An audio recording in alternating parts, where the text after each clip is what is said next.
የሳይበር ጥቃት በዓለም አቀፍ ደረጃ መልኩን በመቀያየር ሀገራትን ለቢሊዮን ዶላር ኪሳራ እየዳረገ ይገኛል። በተለይም ተለዋዋጭ የሆነ የመጣውን የሳይበር ጥቃት ለመከላከል የሰው ኃይል ክፍተት መኖሩ ጉዳዩን አሳሳቢ አድርጎታል። ሀገራት ከጊዜ ወደ ጊዜ መልኩንና አውዱን እየቀየረ የመጣውን የሳይበር ጥቃት በመከላከል የሳይበር ደህንነታቸውን ለማስጠበቅ ዘመናዊ የቴክኖሎጂ አሰራሮችና ብቁ ባለሙያዎችን በማፍራት ተወዳዳሪነታቸውን እያሳደጉ ይገኛል። በኢትዮጵያም በዘርፉ ብቃት ያለው የሰው ኃይል ቁጥር አነስተኛ በመሆኑ በሳይበር ደህንነት ዘርፍ ልዩ ታለንት ያላቸውን ታዳጊዎች ከመላው ሀገሪቱ በመመልመልና በማሰልጠን የሚታየውን ክፍተት ለመሙላት እንዲሁም በዘርፉ ብቃት ያላቸውን ባለሙያዎች ለማፍራት እየሰራ እንደሚገኝ የኢንፎርሜሽን መረብ ደህንነት አስተዳደር ይገልጻል። ከመላው ኢትዮጵያ ያሉ ወጣቶችን እየመለመልን በተለይ በክረምት ፕሮግራም እናበቃለን። የሰው ኃይል እጥረት አለብን። ጥቃት እየሰፋ ነው፣ መልኩን እየቀያየረ ነው። ስለዚህ ሰውን ላይ ማዕከል አድርጎ መስራት ምርጫ የሌለው ጉዳይ ይሆናል ማለት ነው። ለምን አገርን ለመከላከል በተውሶ ወታደር በተውሶ ቴክኖሎጂ የሚታሰብ አይደለም። ተውሶ ቴክኖሎጂ ስል ገዝተን ቴክኖሎጂ መታጠቅ እንችላለን፣ ግን ዘላቂ አይሆንም ማለት ነው። ስለዚህ ሰው ላይ ግን አተኩረን የምንሰራ ከሆነ በራሳችን አውድ በራሳችን ኮንቴክስት የሚመረት የቴክኖሎጂ መፍትሄዎች ይኖራሉ። ጥቃትም ሲፈጸም መከላከል ይቻላል።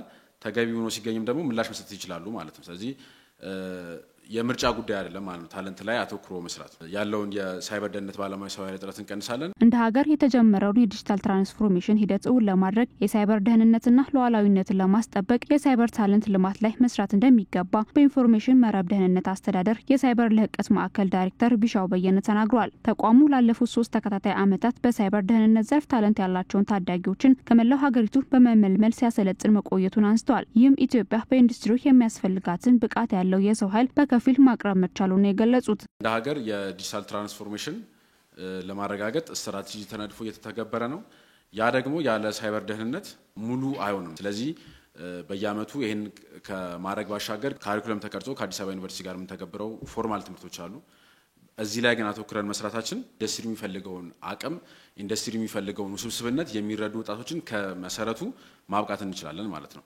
በዚህ 3 አመት ወደ 500 የሚጠቁ ተማሪዎችን አብቅተናል በተለያየ ቅርጽ። ላለፉት 3 አመታት የሳይበር ደህንነት ታለንት ያላቸውን ታዳጊዎች ያሰለጠነው የኢንፎርሜሽን መረብ ደህንነት አስተዳደር ዘንድሮም ለአራተኛ ጊዜ በሳይበር ደህንነት በዲቨሎፕመንት በኤምቤድድ ሲስተምና በኤሮስፔስ ላይ ልዩ ተሰጥኦና ፍላጎት ያላቸው ታዳጊዎችን ለማሰልጠን ምዝገባ መጀመሩን አስታውቋል። በዚህ ሰመር ካምፕ ቻሌንጅ ፕሮግራም የ5 ሚሊዮን የኢትዮጵያ ኮደር ስልጠና ወስደው ያጠናቀቁ ተመዝጋቢዎች የበለጠ እድል እንደሚኖራቸው ተገልጿል። ከ11 አመት ጀምሮ ወደዚህ ፕሮግራም መግባት የሚችሉ ወጣቶችን እንመለምላለን። በሳይበር ሴኩሪቲ፣ በቴክኖሎጂ ዴቨሎፕመንት፣ በኤምቤድድ ሲስተም እና ተያያዥ በሆኑ ጉዳዮች ላይ ታለንትና ፓሽን ያላቸው ልጆች ቢሆኑ መልካም ይሆናል ማለት ነው።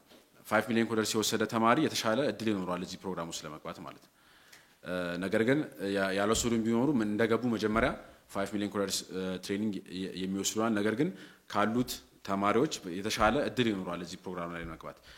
የሚመዘገቡበት www.talent.insa.gov.et ላይ ቢገቡ ያገኙታል። ከየትኛውም ቦታ ላይ ሆኖ መመዝገብ ይችላሉ በስልካቸው። ምዝገባው እስከ ግንቦት 24 እስከ ፊታችን እሁድ ድረስ ይቆያል። ከዛ በኋላ የምንገባው ምንድነው ወደ መመልመል ነው ማለት ነው። የሳይበር ደህንነት ዘርፉን አስተማማኝ ለማድረግ በሰው ኃይል በተለይ የታዳጊዎችን ክህሎት ማሳደግ የግድ የሚል በመሆኑ ተቋሙ በቀጣይ ተመሳሳይ ስልጠናዎችን በተለያዩ የኢትዮጵያ ክፍሎች ለማስፋት ማቀዱ ተመላክቷል።